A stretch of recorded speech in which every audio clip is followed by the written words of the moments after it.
Hi, this is Dr. Ash. I hope you guys are enjoying your weekend today and had a wonderful time with your family. Apologize for uploading this video very late. Actually, I was so busy with my stuff here.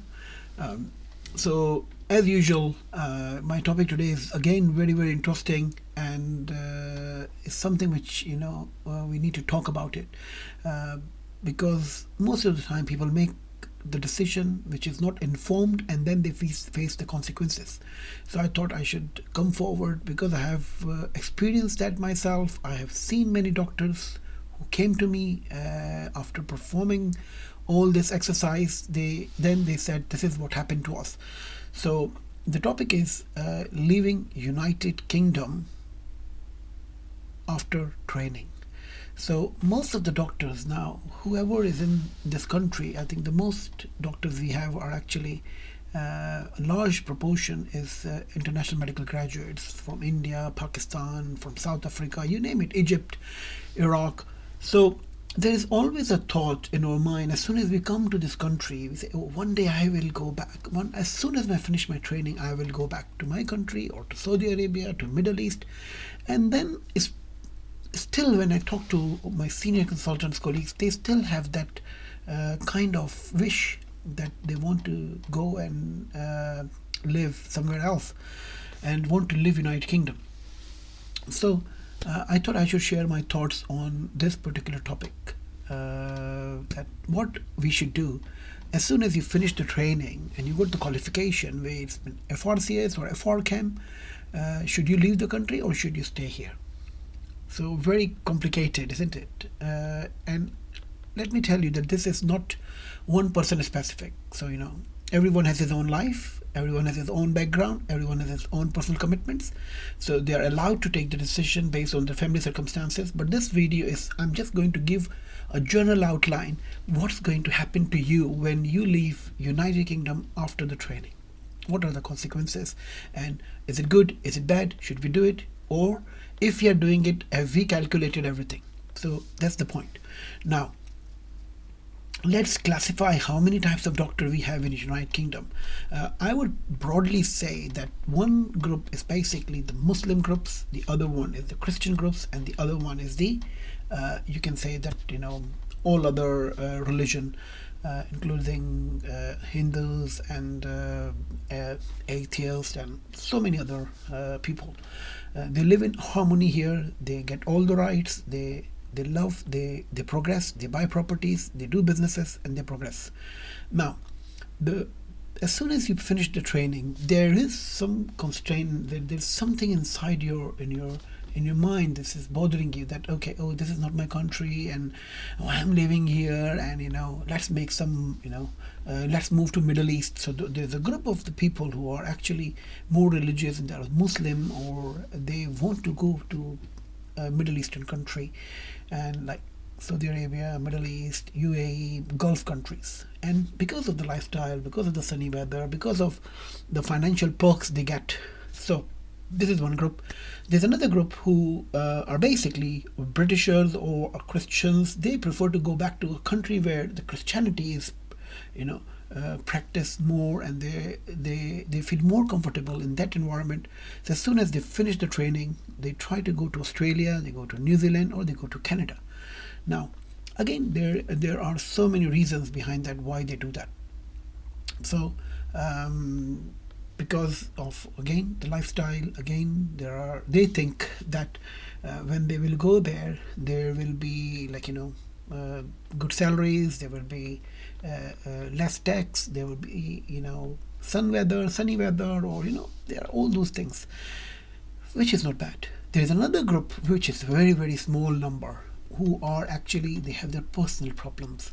So if you have a personal problems, then you cannot stay here. Personal problems are your family, your parents, if they need your help, then that's fine. You can make that choice because that comes your priority. Now, coming back to my topic, once you decide to leave United Kingdom after your training, let's talk about what you gain first. So you may think that you will go there and let's take the example of Middle East. You go there, You will be given a house, a villa, with a swimming pool, and you will be given luxury life. There is a sunny weather, tax-free salary, and you will be given an opportunity to come and visit UK, travel twice a year, and 60 annual leave. So there's lots of perks. So people, they get attracted towards it and they go there. So it's nearly 3 times more salary, to be honest, if you think this way. I remember when I was in 2014, I was offered nearly £14,000 salary in Saudi Arabia, but which was 3 times more than what I was getting actually in the United Kingdom. So this is one aspect.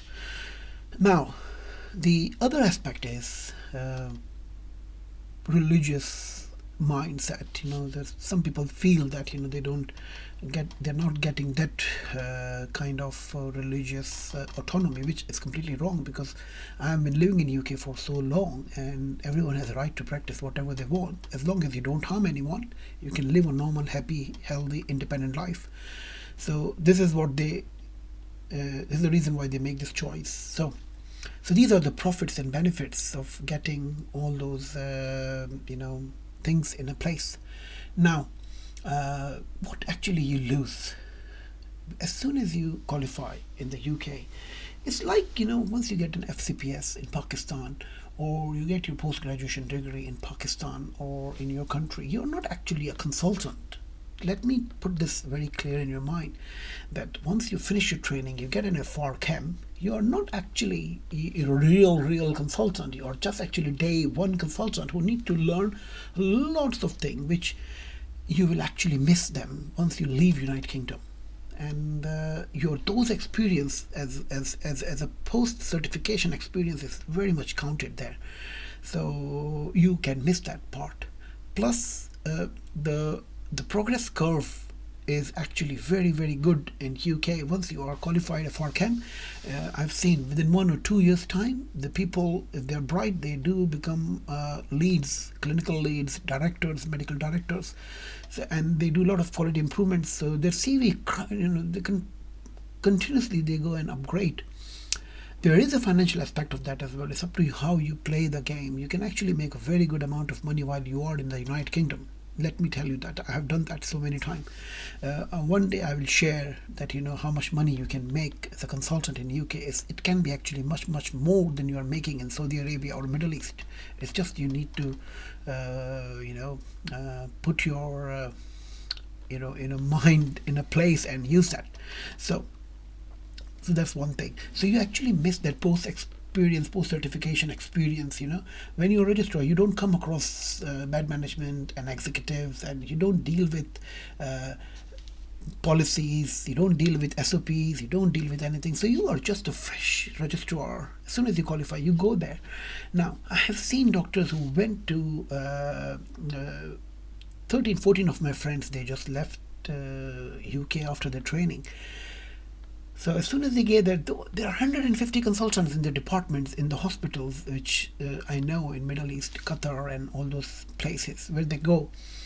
In 150 consultants, you are a junior consultant, and then you have to do nights again, 6 days, 5 days, and you are actually following a kind of registrar rota which you were doing in UK already. So financially you may have gone up, but professionally I would say you must have gone down, because in Middle East there's not the teaching, training, and all those supervisors, and the things are not that strong yet. There are a few Middle Eastern countries, they are doing really good, but still UK is a system giver. You cannot compare Royal London parts with any other hospital in the world, I would say. This is my experience, this is my belief. So if you have an opportunity to work there as a consultant, I would say think 100 times. Now, in the past it was possible. In the past people used to go and then leave United Kingdom, but now the GMC has put so many strains on you, so you cannot work you cannot work outside UK and be a GMC register for a long time, because GMC has introduced the process of revalidation and appraisal, which you need to come. So I've seen so many doctors who are working outside UK, but to get their appraisals, revalidation, they book their annual leave and they come here for locums, and then they ask consultant to sign them off. I see them, they do that 1 or 2 years, but then they get burned out because they're working full time there. And if they put all their annual leave in UK, what is family going to do? How are they going to cope? Because you're working all the time and you cannot give a time to your family. Very important point. So another problem which you completely ignore while you are leaving UK is your property ladder. You cannot buy property in those countries. So whatever you're earning is your saving is fine, but what can you do to that saving? How is that saving going to help you? I know one consultant who went there for 10-12 years after qualification from UK, and then he came back, and somewhere high up in Birmingham, he said, oh, I managed to get my home paid off. So, well, I said, in Birmingham the houses are £150,000 to £200,000. It's not a big deal actually to get your house paid off. You can easily do that while you are in the UK by buying a parallel property, by investing in some other stuff, because you are free to do anything. After 48 hours, you can do your businesses, you can run a property show, you can run a car show, you can do a teaching, you can do courses, training, so you can actually earn much, much more. London is a opportunity. It's a land of opportunities in UK itself. I would say London is the most. So leaving London and going somewhere else for the sake of finances, I don't think so. That's a very good decision. So before you do this calculation, so imagine you bought a house 10 years ago in UK, in London. The prices after 5 years, 10 years will go spikingly high. People think, oh, I'll go to Middle East, I'll save some money, I'll come, I'll buy a house without any interest, without any mortgage. But let me tell you one thing, think about your kids as well, because by the time you are in the UK, you are planning, you are doing your training, your kids are already either in the primary school or secondary school. They have their friends, they have their links, they have their attachments with this place, and they're used to doing everything. As soon as you move them out from this country to anywhere else, even if you take them to Mars or anywhere else, they will be misfit. Trust me, they will be misfit, because it's not easy for other children to accommodate others straight away. It's not really very easy, and then your child becomes a bit of misfit. So you left Pakistan or India, your origin country, they don't have any friends there. Your kids, when they came here, they started some attachment with their peers and their children and all those friends, and all of a sudden you move them there, and now what will happen to you once you go to Middle East or all these countries? For 10 years, you will be fine probably. After 10 years, when the time will come, your children will be looking for universities, isn't it? You will be looking for university education. So the consultant I know, he said that, okay, if I don't come to UK back now, before GCSE, then my children will have to pay overseas foreign university fee, which is much, much more than what I saved in UAE or Saudi Arabia. So what is the point? Because in Saudi Arabia and Middle East, the higher education is not that great. I'm sure you all know that. So keep this in mind, that you go there, 5-6 years is fine. You are doing 8 to 6 shift. You are enjoying. You are going to mosque. You are coming out, and all of a sudden, when you see that your children are growing up, they were misfit there. Now you bring them back here in UK when they are in GCSE. They don't have friends now. They have passed that stage. And remember, parents die. Your children will need the friends to survive. Parents always either die or they become unwell or become frail later on. When the kids are 30s, 40s, 35, they will need a strong friendship. Now, I know a person who was born in Pakistan, who was brought up in Saudi Arabia, who went to London for education, who went to America, Canada. Now, so he is a kind of identity crisis. Now, there is no one actually there to actually accept and support him. He can't even. So, what I'm trying to say, that don't just think about yourself. think about your kids as well, that this could be a very, very challenging situation. Now, the last bit is that if you're moving out of UK because of finances, don't do that. But if you're moving for a bigger purpose, like you want to change emergency medicine, or you want to change the practice of gynae and obs in Australia, in Africa, or third world country, or Pakistan, India, you thought that, oh no, whatever I learned, I want to go back. And now whatever hardships you get is going to be rewarded by the people. You will get fame, you will get name, and money will ultimately follow.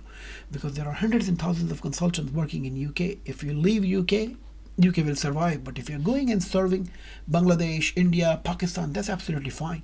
If you have a bigger purpose, then yes, go for it.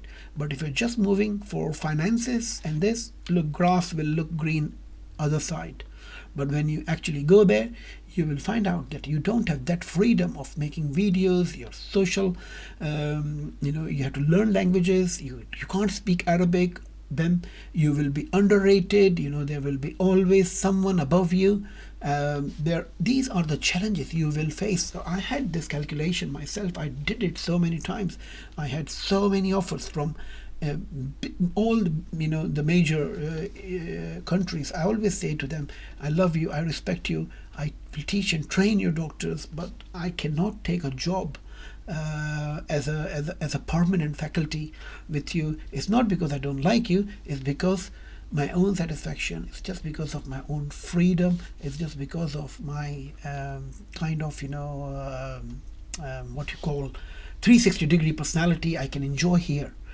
So I will one day share my experience of when I returned to Pakistan, what happened to me. So please stay tuned. I hope this was a useful video for you, and you can give me your feedback. Subscribe my YouTube channel. I will be continuously sharing more stuff with you.